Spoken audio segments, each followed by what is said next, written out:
हरि हरि गोविन्द श्री हरि हरि गोविन्द हरि हरि हरि गोविन्द श्री हरि हरि गोविन्द।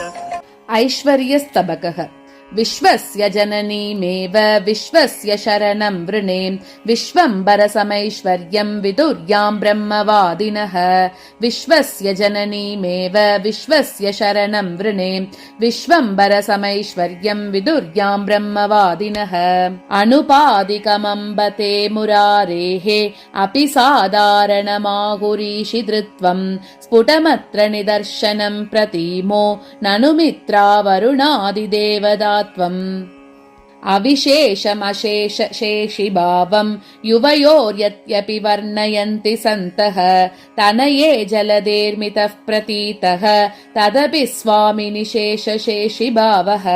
तुल्येऽपि तेनात विशेषणत्वे व्यक्तं गुणादस्ति विशेष एषः प्रत्यक्त्वमब्दे तनये भवत्याः प्राज्ञा गुणानां च पराक्त्वमाहुः। संसाराब्दौ मज्जतां सज्जनानां रक्षायज्ञे दीक्षितो राक्षसारिः अम्बोराशेः पुत्रीपत्न्यास्तवासौ अन्वारम्भं नित्यमेत्यम्बुजाक्षः।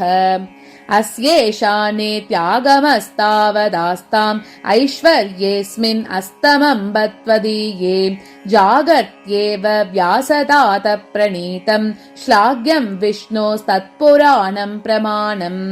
जल्पाकास्ते जीवकोटिप्रवेशं स्वल्पप्रज्ञा ये रमे कल्पयन्ति विश्वं व्याप्तं विष्णुनां बत्वया चेति उक्तिस्तान् प्रत्युत्तरं शक्तिसूनोः। वेदोद्याने पारिजातायमानं श्रीसूक्तं तज्जायतां श्रेयसे नः। पारे वाचां बासुरे त्वत्प्रभावे चक्षुष्मन्तो देवि येनैव सन्तः। दम्पत्योरिह युवयोरधीश्वरत्वं व्यासज्यस्थितमिति सङ्गतं मतं नः। विश्वाम्बश्रुतिकथितं विहाय पत्नीं करतृत्वं क्रतुषु न केवलस्य पुंसः। दत्ताशयासु भवति महिमोपदेशे तत्तादृशीषु निगमान्तसरस्वतीषु नारायणप्रियतमे निखिलाभ्युपेतं रामायणं ननु जयत् उपबृंहणं नः।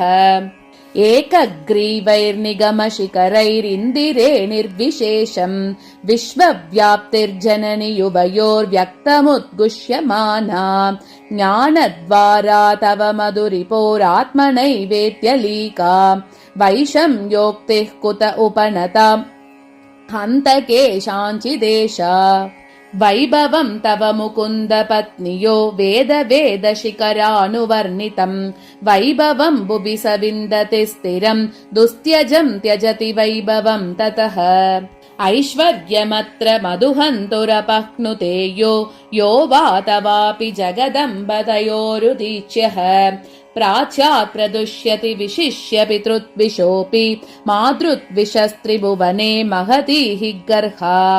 श्रीमद् रामावरजसरणिं श्रेयसीमाश्रितानाम् आचार्याणामपि च कुहचित् यस्तवानुद्भवादः तस्याकूतं परमपुरुषापेक्षया देप्ति कन्ये शेषत्वेन स्वत उपनत न्यूनतायां प्रतीमः।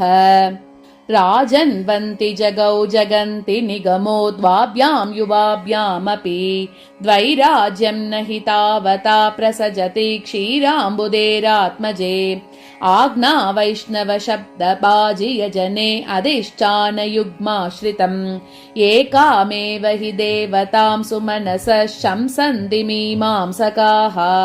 रामाकारे जनकतनया रुक्मिणी कृष्णरूपे भर्तुः कृष्णाजिनमुपगता ब्रह्मचर्येऽपि पद्मे अन्तर्यन्तुः सकलजगतामच्युतादच्युतां त्वं दत्से मूर्तिं ददिघ युवयोर्प्रस्फुटो नित्ययोगः।